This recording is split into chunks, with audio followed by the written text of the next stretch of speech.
እነሱን ብቻ ስታደንቂ ነው። በራስህ ፎቶ ልትቀና ነው እንዴ? አስመሰልሽብኝ። በጣም ነው ደስ ያለኝ። እና ደግሞ ሌላም ሰርፕራይዝ አለሽ። ምንድን ነው? እሱንም አሁን አልነግርሽም። የተፈጠረ ነገር አለ? ታውቂያለሽ ነገሮች እንዳንቺ ቀላል አድርጌ መኖር እንደምፈልግ።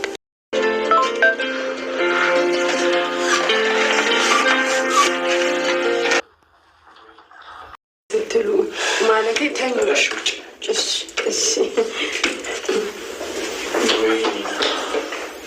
ምንም አይደለም። መጥፎል ብያየው ስለነበር ነው። የምሩ ሰራተኛ ለምሩ መድኃኒት ሰጣ ስትል የምሩ እናት ግን ለማስታመም መታ ስለነበረ ታድጋታለች። ለምሩ እንድታግዛት ወይንም እንድትንከባከባት በማለት ሰራተኛ የናሁም አባት አምጥቶ ቢሆንም ነገር ግን ለምሩ ያላት አስተያየት እጅግ አስጠሊና እንዲሁም ደግሞ ደባሪ ነገር ነው። ምክንያቱም ምሩን ለመግደል እያሰበች ትገኛለች። ምሩ አሁን ላይ እናቷ ልትንከባከባት ወይንም ልታስታምማት መታለች።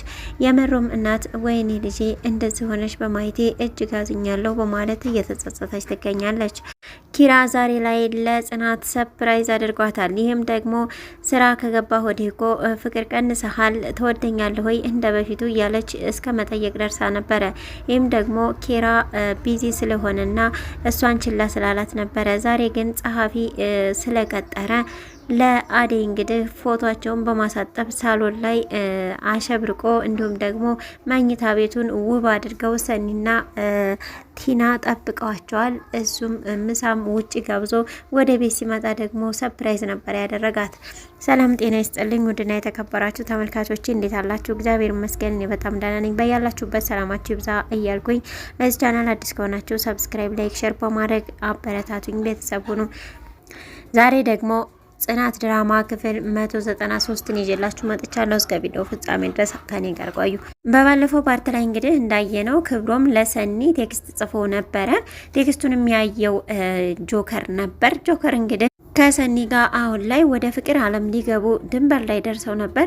ነገር ግን አሁን በአጋጣሚ እስካሁን ጠፍቶ ሳይመጣ ከድሞ ስጠብቀው ዘግይቶ ዛሬ ላይ ግን ቴክስት መላኩ ክብሮም ለሰኒ እጅግ ደባሪ ነገር ነው።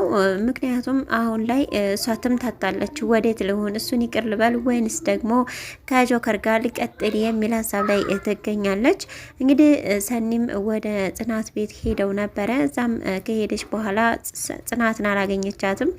ያገኘቻት ቲናን ነበር። ቲናንም እንግዲህ እንዳንቺ መሆን እፈልጋለሁ ማለት ነበር የነገረቻት። እንደኔ ማለት በቃ ባለች ነገር ደስተኛ ሆነሽ ያለምንም ጭንቀት መኖር ብትላት እኮ አላ አስተዋይነት የጎደለው ስለሆነ ነው በማለት እንግዲህ ቲናም ነግራት ነበር። ይሻለኝ ነበር በማለት ነው እንግዲህ የተናገረችው።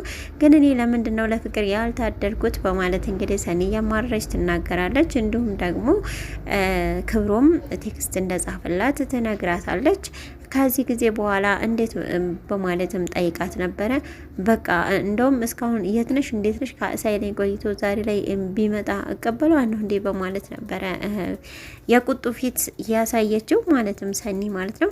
ነይስቲ አሁን አልጋውን እናስተካክለው በማለት እነ ጽናትን መኝታ ቤት እያስተካከሉ ነበረ። መኝታ ቤታቸውም አዲስ ተቀይሮ እንዲሁም ፊና በፊና ሆኖ ሻማ ተበርቶ ሸብረቅረቅ አድርገው ነበር ሰኒና እንዲሁም ቲና የጠበቋቸው። ኪራም እንግዲህ ለጽናት ለባለቤቱ የሰርጋቸውን ፎቶ በግድግዳው ላይ ሁለት ቦታ ሰቅሎ ነበረ። ያንንም ደግሞ አይኗን ሸፍና ሰፕራይዝ ነበር ያደረጋት። ስታምር እኮ በማለት ነበር የተናገረችው። እሷም እንዴ እኔ አላምንም እንደ እያለ ሲላት በራስ ልትቀና ነው እንዴ በማለት ነበር የመለሰችለት። ዛሬ ደግሞ ሌላ ሰፕራይዝ አለሽ በማለት እንግዲህ ይነግራታል። ምንድነው ማለት ጠይቃው ነበር። ነገር ግን ምሳ ውጪ እንበላለን በማለት ይነግራታል። እሷም እሺ ብላ ነበረ። በምሳውም ተስማምተው እንግዲህ ምሳ ውጭ በልተው ወደ ቤት ሲመለሱ ግን የገጠማት ነገር እጅግ ደስ የሚል ነበረ። ያው ቤቱ ሸብረቅረቅ ብሎ ክላሳቸው እዚህ ነው፣ ከዚህ በኋላ ክላሳችን ተቀይሯል በማለት ይነግራታል። ጽናትም በዚህ እንግዲህ እጅግ ነበረ ደስ ያላት። ቲና ደግሞ ያው ሲያስተካክሉ ስለነበረ ስልኳን ረስታ መታባቸው ነበር። ይችል ሳትመጣ በሩ ልዝጋው በማለት እንግዲህ የራሳቸውን ጊዜ ለማሳለፍ ጽናትና ኪራ እዛው ቀርተዋል። በሌላ በኩል ደግሞ ወደ ኪራ መስሪያ ቤት ሄዳ ነበረ። እንደሄደችም እንግዲህ ያችን አዲስ ሰራተኛ ታገኛታለች። እሷም ከድካሟ የተነሳ ነው መሰለኝ ጠረጴዛው ላይ እዛው እንቅልፍ ወስዷት ነበረ። ኪራም ይህች ልጅ መኝታ ቤት አደረገችው እንዴ በማለት ይቀሰቅሳታል። ከቀሰቀሳትም በኋላ እንዲህ አንተነህ እንዲህ አለቃ በማለት ነበረ በድንጋጤ እንግዲህ እየተነሳችው መጣሁ በማለት እንግዲህ ኪራ ወደ ውጪ ሲወጣ አዲስ ሰራተኛ ነሽ ወይ አለቃችን ብታይ በጣም ደስ ይላል፣ ነገር ግን በቃ ኮቴ የለውም ወይ ስበይ ወይ ስጠጪ ወይ እንደሆነ ነገር ስታደርጊ ኳላሽ ይመጣል እያለች እንግዲህ ስለ ኪራ እየተናገረች ነበረ። በስተመጨረሻም እንግዲህ ኪራ ከውጪ ሲመጣ ነይ በቃ ፍቅር በማለት አቀፍ ሲያደርጋት ፍቅር ነው ስምሽ ስትላት አይ አይደለም ባለቤቱ ነኝ በማለት እንግዲህ ቀለበቷን ታሳየታለች። ከው ብላ ነበር የደነገጠችው። መቼ ነው እንደው ተውርደት ወጣው እያለችም ነበር። በቀደምም እንግዲህ ከጠረጴዛ ስር ነበረ የተገኘችው። ያንን ደግሞ ለኪያ እየነገረቻት ነበረ። ባክሽ በጣም ተዋርጃለሁ እኮ ካንቺና ከዘበኛው ውጪ ያልሰማ ያላየ የለም በማለት ነበር የተናገረችው። እሷም ምንድን ነው በማለት ጠይቃት ጠረጴዛ ስር እንደተገኘች ትነግራታለች። ምን ልትሰሪ ገባሽ እዛ ብትላትም እኔ ራሱ ምን እንድሰራ እንደገባሁ አላውቅም፣ ግን የተገኘሁት እዛ ስር ነው፣ በጣም ተዋርጃለሁ በማለት እንግዲህ እየነገረቻት ነበር። ሌላው ደግሞ እጅግ አሳሳቢ ነገር የሆነው የምሩ ነገር ነው። ምሩ እንግዲህ ከነኪራ ሰርግ ወደዚህ አልጋ ላይ እንደቀረች እናውቃለን። አሁን ላይ የመጣችው ሰራተኛ ደግሞ ከምሩ ጋር ጥሩ ግንኙነት ያላቸው አይመስልም። ምክንያቱም እሷን ለመጉዳት እየተመኘች ነው። ውሃ መድኃኒት የምትወስድበት ስጭኝ ብላት ስትወስድ እንግዲህ ጨው ይሁን መድኃኒት ይሁን ብቻ የሆነ ነገር ያለበት ነው ልሰጣት የነበረው። ነገር ግን ከሽታው ስለተጸየፈች ምሩ አልጠጣም ትላታለች፣ እናቷን ማለት ነው።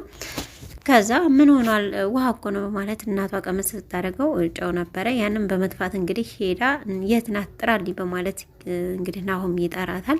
ልክ እንደመጣችን በጥፊ ነበረ ያለቻት። ምንድነው ለልጄ ልታጠጫት የነበረው በማለት ትነግራታለች። ምን አለው በማለት ተቀምጧል። ጠጨው ብትላትም ለራሴ ያዘጋጀሁት ነው ተቀይሮብኝ ነው ብርጭቆ በማለት ትነግራታለች። ይቅርታም ትጠይቃለች። እሷ ግን በይጠጨው በማለት እዛው ፊቷ ነበረ እንግዲህ ያጠጣቻት። ሌሊቱንም እንግዲህ ስትጮህ ነው ያደረችው። የጮኸችበት ምክንያት ደግሞ በህልሟ ምሩን ለመግደል እንግዲህ ቢላ ይዛ ሄዳ በትራስ ስታፍናት እናቷ ትደርስባታለች። ልጅ ልገኛት ነው ወይ በማለት እንግዲህ ስትይዛት በዛ በቢላው የምሩን እናት ስትወጋት ታያለች በህልሟ። በዛም እንግዲህ የተነሳ ወይ ብላ ጮሃ ነበረ።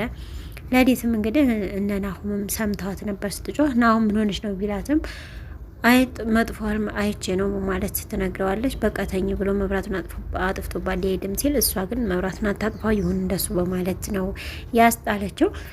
ሌሎቹ ደግሞ ኢዛናና ትንሿ ናቸው። ትንሿ እንግዲህ ጓደኛዋ መጥፎ ስለሆነች ኢዛና የነገራትን ነገር ተግብራ ጓደኛዋን ሄዳ በጥፊ ትላታለች። እንዳንቺ ያለ ጓደኛ የለኝም አጠገቤም እንዳትደርሺ በማለት እንግዲህ ተጣልታታለች። በድጋሚ ደግሞ ቆይ ያሳይሻለሁ ባልሰራልሽ በማለት ወደ ኢዛና ሄዳ ነበር ጓደኛዋ ማለት ነው። እዛም በመሄድ አይ እሷ እኮ መልካም ሰው ናት በማለት እንደገና ልትለሳለስ ችላለች። እሱ ግን አላምንሽም፣ በቃ መስማት አልፈልግም፣ እኔ ከራሷ አሳማለሁ ማለት ነበር ጥላት ሄደው። ቆይ ባልሰራላችሁ እያለች እንግዲህ የዛተች ትገኛለች።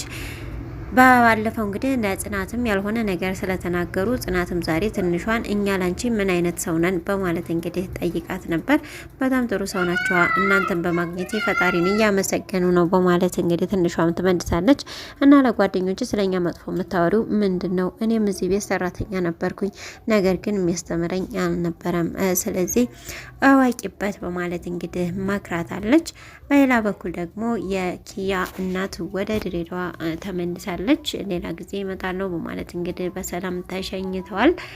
ጆከርም እንግዲህ ስለ ሰኒ እጅግ እያሰበ እየተጨናነቀ ይገኛል። እንዲሁም ደግሞ ምን ልሆንልሽ እንትሆኝልኝ እየተባባሉም ይገኛሉ። እጅግ እየተንከባከባት ይገኛል። ምናልባት አሁን ላይ ጆከር ጥርጣሬ ውስጥ ሊገባ ይችላል። ምክንያቱም ከዱሮ ኤክሷ እንግዲህ ቴክስት ደርሷታል። ወደዛ ህይወት ልትመለስ ትችል ሆኖ የሚል ጥርጣሬም እንግዲህ ያርበታል። እሷም እየተነጫነጨች ትገኛለች። አሁን ላይ ሰኒ መወሰን ግራ ገብቷታል። በቀጣይ ቪዲዮ ከምንገናኝ ሰላም ቆዩ እያልኩ ለዚህ ቻናል አዲስ ከሆናችሁ ሰብስክራይብ፣ ላይክ፣ ሼር ማድረጋችሁን አትርሱ።